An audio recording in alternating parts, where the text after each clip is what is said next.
I've got to talk more about this gruesome twosome that is trying to destroy the country, Trump and J.D. Vance.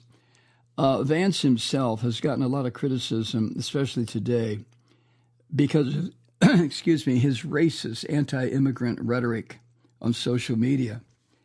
And what he has said, which caused all sorts of children in his own state, Ohio, to be rushed out of their classrooms over bomb threats that are now coming from people who want this miserable son of a bitch to be vice president of the United States. J.D. Vance doubled down on his attacks on Haitian immigrants in Springfield, Ohio, in a post that he put up at 9:25 this morning, about 10 minutes before a local Catholic school. And J.D. Vance is a Catholic, which makes perfect sense to me. But this Catholic school announced safety threats had forced them to dismiss their students. Vance wrote this on his filthy post to X, this little Nazi fuck. This is what he wrote.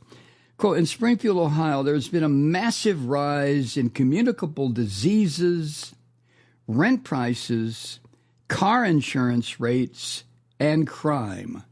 This is what happens when you drop 20,000 people into a small community. Kamala Harris's immigration policy aims to do this to every town in our country, end quote. Now, it is almost ludicrous what this rotten fucker is saying. First of all, Kamala Harris does not want to do that. Kamala Harris wants a well-managed, controlled border that allows people to become immigrants to this country if they choose to and meet the requirements to do so. But 20,000 people were not dropped into Springfield, Ohio. There were about 12,000 immigrants, legal immigrants, migrants to this country who, yes, have their papers, who went to Springfield, Ohio, and are now working, revitalizing that community and trying to adjust to the American culture, a huge percentage of which sees them as subhuman, thanks to filth, real subhumans like J.D. Vance. Now, local reports published this morning, about 10 o'clock in the morning in Springfield, don't say exactly when the Springfield City School District announced that students from 2 elementary schools in Springfield were being evacuated because of information received from the local police. So not just a Catholic school was forced to run the children out the doors. A Facebook alert from Catholic School Central in Springfield, Ohio, warned parents of safety threats at 9:33 a.m. this morning, which is exactly 8 minutes after J.D. Vance posted his filth on X. The post from the Catholic School Central read as follows, quote, due to the safety threats of nearby locations, that would be the 2 public schools, we are going to proceed with added caution today and dismiss school at 10 o'clock for grades pre-kindergarten through 5 and at 10:15 for grades 6 through 12. We will run dismissal logistics normally, but simply do so at 10 and 10:15. Buses will not run today. Now, that's the full quote that Catholic School Central posted on their website for parents whose kids attend that particular school. And 5 minutes earlier, this Nazi fucker J.D. Vance wrote on X, quote, don't let biased media shame you into not discussing this slow-moving humanitarian crisis in a small Ohio town. We should talk about it every single day, end quote. This is a perfect representation, if not an almost exact copy, of the kind of filth and racism that Hitler and his brown shirts in the 1930s put out to the German public about Jews. This is exactly the same thing. Now, the evacuations this morning come during this week of chaos in this innocent small town, small city, whatever. There's not that many people there in Ohio. As J.D. Vance and the Orange Bastard focus their hateful rhetoric on one town, chaos. It is so much like what Hitler did to villages in Germany and Eastern Europe during the 1930s. A bomb threat forced evacuations also at Springfield City Hall. And, quote, information received from the state fire marshal, end quote. That's from City Hall. Spurred another evacuation from Fulton Elementary School, reports show.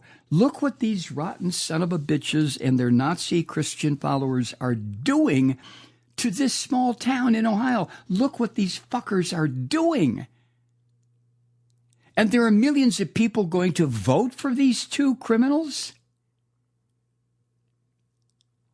Earlier in the week, as you know, we all know now, Vance and this filthy fucker Donald Trump started their claims about Haitian immigrants were stealing and eating pets. That everybody in Springfield knows is a fucking brutal, vicious lie put out there by Christians. Christians. And then in his debate with Harris, Trump doubled, tripled, whatever the fuck the expression is, down on the same lies when he said this, quote, they're eating the dogs, they're eating the pets of the people who live there, end quote. So the news this morning of these multiple evacuations of schools in Springfield has resulted in a lot of outrage from people who understand what these two Nazi fuckers are trying to do. And people are putting the blame of this chaos where they belong on the Nazi Trump and the filthy pig J.D. Vance for the rhetoric that they're putting out there where they characterize shit that is not happening, that is dangerous, that is misleading, that is a lie. Mehdi Hasan, you remember him, the journalist who was fired from CNN or from MSNBC because he didn't toe the party line to the degree that the suits at MSNBC insisted he did? Well, Mehdi Hasan, the journalist, has not been silenced. You can still see him as much as you want to. But this is what he wrote, quote, every newspaper front page and every newspaper editorial board should tomorrow morning call J.D. Vance to step down from the race after the Ohio senator helped incite terror threats against a small town and two schools in his, quote, own state, end quote. And then Hasan added, quote, shameful, scandalous, sick, end quote. And the constitutional attorney and political analyst Andrew Seidel said this morning, quote, Donald Trump and J.D. Vance are terrorizing school children. They are unfit for any public office, let alone the highest, end quote. How did this happen? Well, I got to stop saying that because I know goddamn good and well how this happened, and so do you. The genesis of this terror goes back to the Reagan years. I mean, when Reagan made his announcement he's running for president in Philadelphia, Mississippi,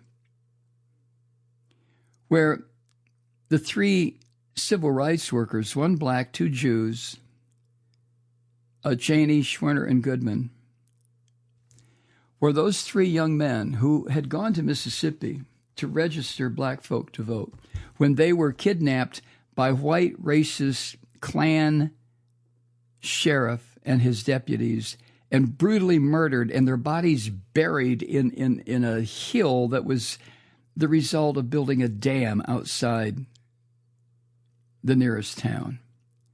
Cheney, Schwerner, and Goodman. That's where Ronald Reagan went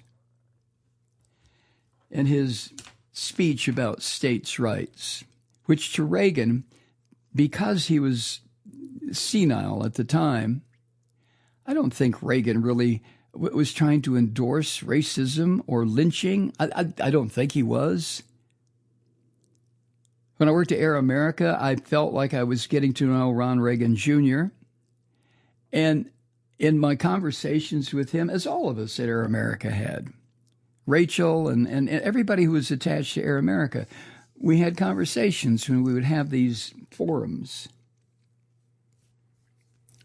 where a bunch of us from Air America would show up, and Ron Reagan Jr. would show up. And talking to him, his dad was not a psychopath.